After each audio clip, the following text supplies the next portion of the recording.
Hey folks, welcome back. Right now I'm joined by Kempkes from ALK Games, and Aaron is going to tell us about Fruit Frenzy. So, hi Aaron, how are you doing?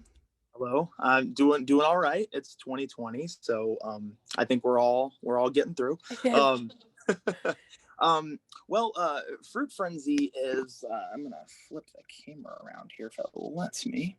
Um, this is a setup of Fruit Frenzy. I'm sitting here at a table during a lunch break. So, Fruit Frenzy is a game where you are all caterers and you're trying to build plates of delicious fruit. And as you'll notice on each of the cards, they have a different amount of fruit. And when you play them, you can play them in any direction, but you always have to cover symbols on previous cards, 1 to 3 of them.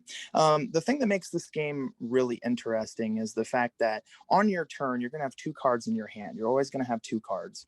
And you're going to pick one of these cards to either swap with one from the row or take the top card of the deck and discard that one. So in that case, if I wanted this card, I could take that one and then I'd swap it out. So that kind of refreshes the row a little bit, and gives you a little bit of time to decide, do I really want to give these strawberries to the person next to me because they have a whole set of strawberries. It's a game that plays in about 15 to 20 minutes. It's for 1 to 4 players. It does have a really nice solo mode. So if any of you solo gamers out there, especially this year, solo is very important. And that was kind of definitely. one of my, we'll get to it later, but that was kind of one of my thought process about having a solo game is obviously people are not gathering in groups. So I wanted to have this game be something that you could play even if you didn't have somebody to play with. But the game continues until you build, and I'm just gonna show you until you build a plate out here after a certain number of turns based on this game timer, and then you're going to count how many fruit you have of each different type, and if you have the most, you'll score. So say I have 5 watermelons and the person next to me has 3 and they're the second most, well, I'll get 2 points. So it's kind of like cancellation scoring for that. I also have different expansions to the game as well that are being tested, but the main game has been tested quite extensively, and has gotten really good reception from people. I've had like 5 people ask me to buy it, and it's not even being made yet. So That's yep. incredible. That's really good results for. Yes, it's been it's been very encouraging to be part of like a local playtest group, get inputs from people, and have one of the people in your playtest group that you're all playtesting each other's games be like, oh, I'll buy that from you. I'll take a prototype copy. That's fine. That's incredible. It's cool. It's flattering. And I really enjoy it. So, where'd you come up with the idea for Fruit Frenzy? So it's kind of funny actually. Obviously with COVID and everything, we all kind of were home for 2-3 months. And so during that time, I thought, oh, this is a great time to push along all my designs that I've been working on. And I had this idea of doing something with fruit. That's really what it came out to be. I was like, oh, it'd be really cool to have a card with fruit on it, And about 1:45 in the morning on some random night in May, I'm sitting there, I'm half asleep, just like my eyes, I could barely like keep them open. And I got the idea for Fruit Frenzy, like, oh, what if you were building a plate of fruit? And so I typed out the rules, but I typed them out in kind of like a, like half tired flurry. So the next morning, like I get on my computer and I go to check for the Word document. It's not there. Well, the autosave feature happened, thank God. And I looked at it and I'm like, I don't even know what to make of this. And then over the next day and a half, I basically just like pushed myself to like figure out what I was trying to do when I was tired. And this came about. So it wasn't the easiest path because I kind of had to like decode my own Like half decode like tired dream stuff. Aaron's like scrawlings from. Yeah, pretty much. That's amazing. I can relate. I've had experiences just like that where I wake up with a sticky note and it's just like a rat with human hands. I'm like, what was I talking about? Okay.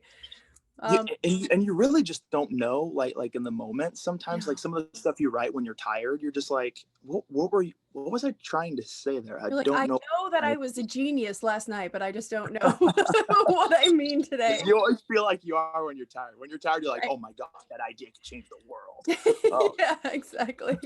Exactly. yep. So it sounds like you're like working on a bunch of other games. Like, is this your first game? Is this your 100th game? Like, Okay, so I don't have an exact total for you, but right now I have 9 of them that I'm working on in progress. amazing. Um, and I had like 5 or 6 others that I kind of shelved. And yeah, basically for me it's just been like, oh, I got an idea, I'm gonna write it down somewhere. And then I think every game designer watching this will sympathize and understand. You can think you have the greatest idea and you write it down, and then like 2 weeks later you think something's better and you push that off to the side. Hmm. And that's kind of been my issue, I guess, is that I get all these ideas and then it's like, okay, which one do I want to go with? But for me, yeah, it's just been kind of like trying to not force myself, but trying to get myself to stick with something and develop it and get it to a point where it has a nice prototype and stuff. And I guess go from there. So yeah, I would say probably, yeah, nine in progress right now. That's Yep. amazing. So it seems like Fruit Frenzy is like done enough that you've got the core game and now you even have expansions already. Mhm. So I guess like where are you in your production timeline right now? Um, well, the thing is, at this point, I'm looking for a publisher. I'm looking for somebody to take this under their wing and see what they can do with it. Um, and the thing is, on the surface, it's got kind of like that Fruit Ninja esque, look. But the thing is that it could be something else. I mean, it doesn't necessarily have to be what it is in its current form, but what I have noticed in its current form is the simplicity kind of gets people to like get into the game. And then when they get into the game, they realize, oh, there's a lot more here than I would have expected. And so I guess my whole thing is I want to get people to play it. I want to get people to kind of see what it's all about, so that they can I guess make their own judgments from there, and maybe a publisher might be interested. I recently I had been thinking of publishers that might be interested in this, and like a couple came to mind. I don't necessarily have to say them out loud, I guess, but it would be kind of cool, like a Game Riot or a Renegade or something. Kind of feel like it might fit, I guess. Yeah. Yeah. But that's kind of been my thought process, is just getting this out to the point where a publisher could potentially do something really wonderful and amazing with it. Because I like the idea of working with a publisher, back and forth and building something together. I think that would be really fun. That's awesome. So are you the only person working on this game right now, or do you have other team members or collaborators? Yes, I'm the only person working on this game. Aside from the play testers that are part of my group, I'm going to give a shout out to Great Plains, the Great Plains tabletop group, because we meet at a Hy-Vee in Lincoln, Nebraska, every other Thursday to play test each other's games, and it's really fun, actually. So with their inputs, and then like my sister will give me like, oh, I liked this aspect of it, or but yeah, me pretty much, I came up with the idea and I'm just play testing it and getting more input with it. So That's fantastic. So what's next? What's next for either for you or for like, for the company, for like what's your next focus, I suppose? well, I mean, I'll be honest, when I started doing this, I had thought about, oh, doing a bunch of self-publishing. But I think I'm kind of moving away from that. I would like to contact publishers and work with the community and stuff, and get my games out there in different capacities. Not that I'm necessarily against self-publishing, but it being kind of a one person situation right now. My sister helps too with play testing, thanks sis. But and my girlfriend occasionally too. Doing all that as one person is a little bit difficult, and Oh I would yeah.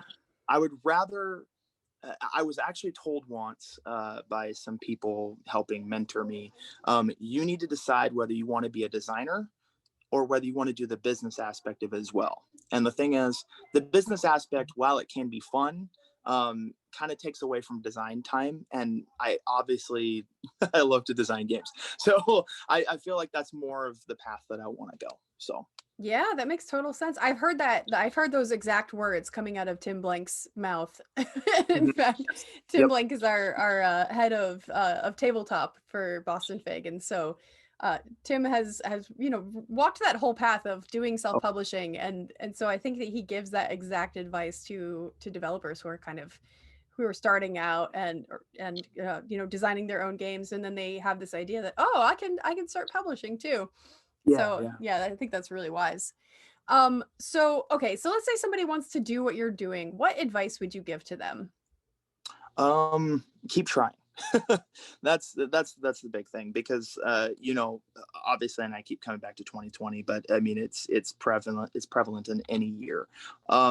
When you do any type of creative endeavor, you're going to be working very hard at something, and you're trying to get people interested in a product. You're trying to market the product to a publisher, or if you're trying to self-publish. I have a friend in our group right now that's trying to get prepared for a Kickstarter. Has a really great game called Cult of the Deep. So shout out to him. Um, and that's a lot of work. So I mean, you've got to be willing to work. You've got to be willing to plan out what your vision actually is. And like, I'm going to go back to what we were talking about here just a little bit ago. You have to decide, do you really want to do the business aspect of it? Because if you don't want to do the business aspect of it, you've got to figure out whether you just want to be a designer and just ship games to publishers. And at this point, I am not yet published. I want to be, and I'm going to keep trying it. I'm going to keep working at it. And I think that being aspirational and being driven is very important in this industry. Um, because the more you try, it's like the whole lottery ticket analogy. You can't win the lottery if you don't buy a ticket. So um, that would be my suggestion, is just keep trying. And if somebody says they don't like your game, it doesn't mean that your game's bad. It just means that game's not for that person. There's a lot of great games out there. Part of my playtest group, there's a lot of great games that they have, and I'd love to see each and every one of them published. Um, but the fact of the matter is you've got to work at it. Absolutely. I love the fact that you have this community that supports each other too. I feel like that's so essential, like having people who are kind of doing this along with you, who can give you feedback, who can, just be there along that journey too. Yeah, yeah, definitely. I mean, and it's a smaller group, and there's also a bigger playtest group up in Omaha, Spiel Masons. I don't know if you've ever heard of them, but they've got a lot of members, and they've done a lot of great things. In fact, a person from there named Alex Wolf, he just fulfilled and delivered a Kickstarter for Full Glory, and it's a great game. And our group, Matt Greenleaf, Cody Hansen, Sam Stockton, they've been there to help me out, for my games. And there's uh, just a valuable thing to that, because Absolutely. Yeah. you can play a game by yourself multiple times to try to figure it out, but there's nothing like actually getting in front of other players and having them tell you what their opinions are. I mean, my sister, love her to death. My girlfriend, love her to death. They've told me I don't like that game. That game isn't good, but keep trying. And I think you kind of need that. I tend to get a little bit down about critiques, but I'm getting better at it, because I feel like that's the only way you can get better. Yeah, So, absolutely. That's very and true. yeah, having a group that is able to tell you those things, is very valuable. And I would recommend anybody out there who is wanting to get to any point, to find local playtest groups that can give you feedback and stuff. I mean, it doesn't matter, if your prototype looks like this or if it's index cards. I mean, you get your game out there, and play testers are able to visualize things. I mean, like, I'll show up with a prototype like this and they're like, why? And it's like, because I want it to look good, but you don't necessarily have to. Right. And that's the thing. That's excellent. Where can people find out more about the game, find out more about what you're doing?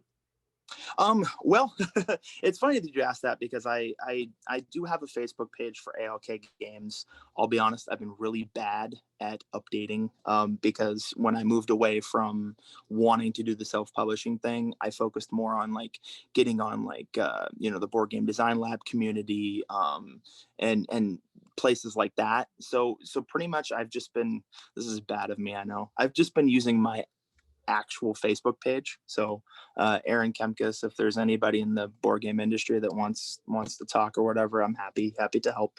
Otherwise, it's facebook.com/ALK Games.